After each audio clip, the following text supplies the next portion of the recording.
Jadi narkolepsi adalah satu keadaan, satu penyakit di mana pesakit mempunyai kecenderungan untuk tidur secara berlebihan, kerap mengantuk pada waktu yang tidak sepatutnya. Okey.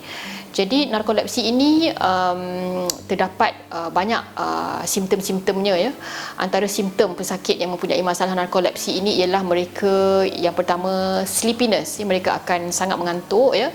Kemudian mereka juga boleh menghadapi masalah muscle paralysis, di mana tiba-tiba merasa kelumpuhan badan. Itu yang ada yang pesakit yang tiba-tiba boleh terbaring tanpa dikawal dan sebagainya.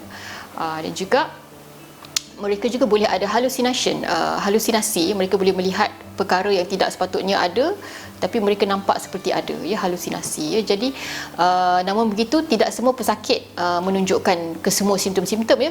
Ada pesakit narkolepsi yang hanya ada masalah mengantuk saja, tapi tak ada masalah kelumpuhan badan, tidak ada masalah halusinasi. Ada pesakit yang ada ketiga-tiga simptom tadi. Jadi kita ada banyak jenis lah. Kita ada jenis narkolepsi type 1 and narkolepsi type 2. Jadi mungkin untuk pengetahuan umum, dari segi narkolepsi, itu adalah antara simptom-simptomnya, tapi simptom yang paling utama adalah perasaan mengantuk yang berlebihan.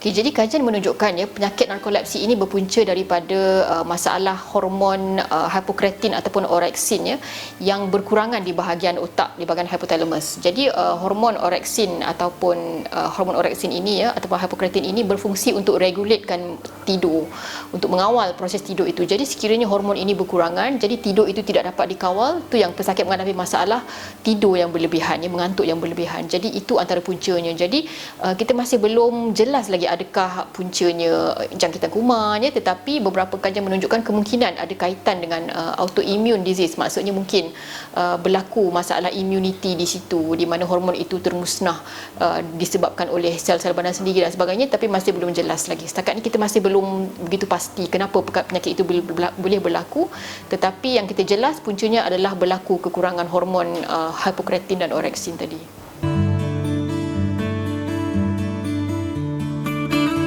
Jadi kalau kita lihat pesakit yang ada masalah narkolepsi ini, apabila mereka mengantuk pada waktu yang tidak sesuai, tertidur dalam waktu yang tidak sesuai, keadaan ini boleh memberi kesan yang sangat besar kepada aspek kehidupannya, dari segi sosial, dari segi emosional, dari segi economical.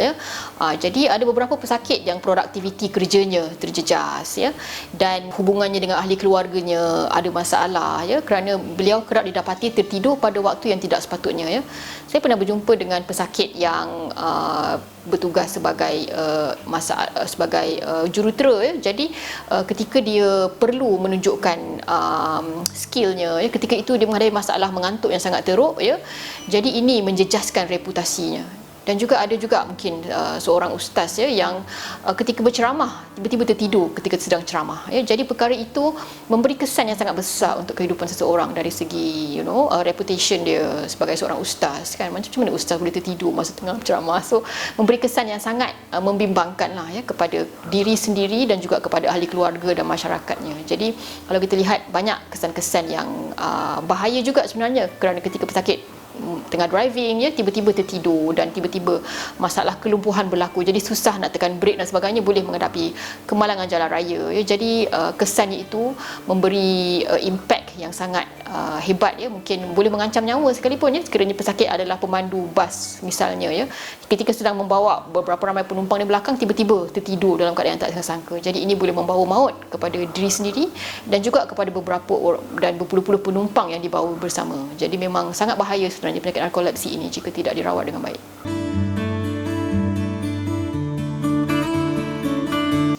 Jadi ia boleh dirawat, ada ubat-ubatan. Kita ada beberapa ubat, contohnya mungkin modafinil. Biasanya kita berikan stimulan. Stimulan adalah ubat untuk mencergaskan minda. Maksudnya kita akan membantu untuk otaknya boleh tidak mengantuk lah, untuk mengganti fungsi hypocretin ataupun orexin yang kurang tadi tu. Jadi kebiasaannya kita ada ubat yang berbentuk stimulan ataupun penyegar untuk kita berikan, dan kita akan melihat responnya mungkin dalam masa 2 2-3 minggu ya, kita boleh melihat sama ada ubat itu memberi kesan ataupun tidak kepada penyakit narkolepsi ini. Jadi biasanya adalah berbentuk tablet ya, ubat-ubatan yang boleh membantu mengurangkan masalah narkolepsi ini. Tapi setakat ini tidak ada ubat yang boleh merawat terus. Maksudnya kita boleh kontrol tapi kita tidak boleh cure.